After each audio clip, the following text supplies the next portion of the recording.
건강을 생각해서 열심히 걷는 분들이 많습니다. 하지만 제대로 걷지 않으면 도리어 몸에 무리를 줄 수 있다는데요. 올바른 걷기 자세와 속도, 그리고 신발 고르는 법까지 정보충전에서 준비했습니다. 가을이 무르익어가는 10월의 끝자락. 늦가을을 즐기며 걷는 분들이 참 많은데요.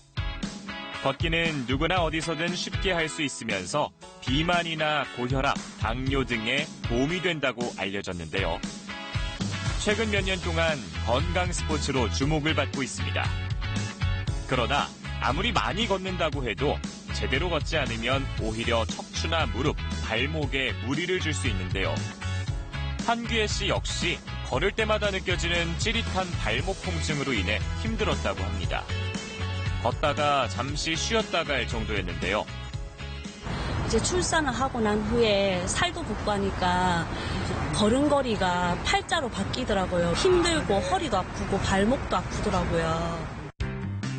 한규혜 씨의 걷는 자세를 좀 더 자세히 살펴봤습니다. 등은 살짝 굽어져 있고 고개는 밑으로 떨어져서 시선이 바닥 쪽을 향하는데요. 그렇다면 평소 걸음걸이는 어떨까요? 걸을 때 발이 바깥쪽으로 향하는 이른바 팔자 걸음입니다. 흔히 중년 남성들이 많이 걷는 잘못된 걸음걸이 중에 하나인데요. 팔자 걸음을 오랜 시간 지속할 경우 건강에 무리가 올 수 있다고 합니다. 팔자 걸음으로 걷는 경우에는 허리가 뒤로 젖혀지게 되어 무게중심이 뒤로 쏠리게 됩니다. 압력이 많이 가해지게 되어서 요통 또는 허리 디스크를 가져올 수 있고요. 또한 무릎의 바깥쪽 연골을 더 먼저 닳게 만들어 퇴행성 관절염이 진행할 수 있으므로 주의가 필요합니다. 지금부터는 건강하게 제대로 걷는 방법 소개합니다.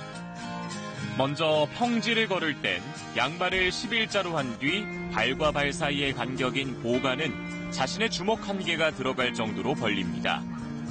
또한 어깨를 펴고 턱은 당기며 등과 허리를 바로 세운 상태에서 시선은 15m 앞을 보면서 똑바로 걸어야 하는데요. 이때 보폭은 자신의 키에서 1m 정도를 뺀 길이가 적당하고요. 속도는 살짝 빠른 정도로 시속 5km 정도를 유지하는 것이 좋습니다. 그리고 발 뒤꿈치부터 발바닥, 발가락 순서대로 딛고 걷는데요. 주의할 점이 있습니다. 발바닥을 들어서 뒤꿈치를 착지하는데 무릎은 자연스럽게 편 상태에서 뒤꿈치를 착지하는 게 중요합니다. 팔과 발이 앞뒤로 일자가 돼야 교차점이 일자가 됐을 때 올바른 자세가 나올 수 있다고 말씀드릴 수 있겠습니다. 또한 계단을 걸을 때는 발가락 끝을 먼저 올리고 뒤꿈치를 계단 밑으로 향하는 자세를 취해 계단을 올라야 합니다. 뒤에 아킬레스건과 비복근, 그다음에 햄스트링 부분을 근육이 늘려졌다가 다시 올라갈 때 근육이 수축되면서 자연스럽게 다음 발을 딛고 많은 계단을 올라갈 수 있고 안전하게 올라갈 수 있기 때문에 그런 형태로 걷고 있습니다. 뿐만 아니라 걸음걸이에 있어서 자세만큼이나 중요한 것이 바로 신발인데요. 어떤 신발을 골라야 하나 망설이신 분들을 위해서 지금부터 확실하게 알려드립니다. 먼저 워킹화의 앞코가 둥근 것을 고르는 것이 좋은데요. 한국인의 발은 서양인의 발에 비해서 발폭이 넓고 뭉툭한 형태의 특성을 갖습니다.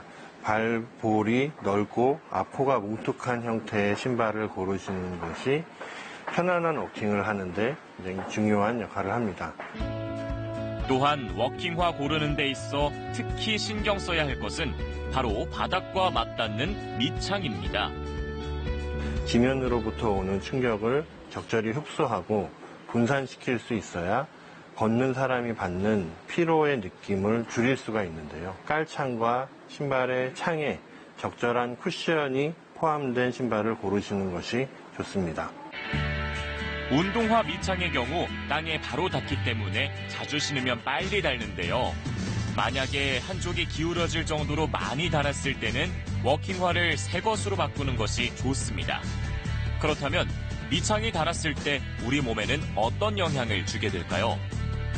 먼저 밑창이 많이 닳은 신발을 신고 발의 압력인 족저압을 측정했습니다. 밑창이 닳은 신발은 발에 어느 정도의 압력이 가해지는지 볼 수 있는데요. 발의 압력이 고루 분산되지 못하고 발바닥을 제외한 발 바깥쪽인 측면과 뒤꿈치에도 압력이 몰렸습니다.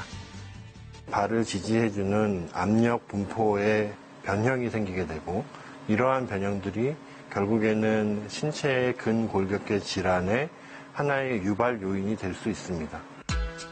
반면 새 신발의 경우 밑창이 완충작용을 하기 때문에 발바닥을 제외한 전체 압력이 골고루 분산된 것을 볼 수 있는데요. 이럴 경우에는 오래 걸어도 발이 피로하지 않다고 하니 걷기 전 집에 있는 신발 상태를 점검해 보시면 좋겠죠? 어떻게 걷느냐가 건강을 좌우합니다. 올바른 걷기 자세로 걷는 즐거움 느껴보시기 바랍니다. 정보충전이었습니다.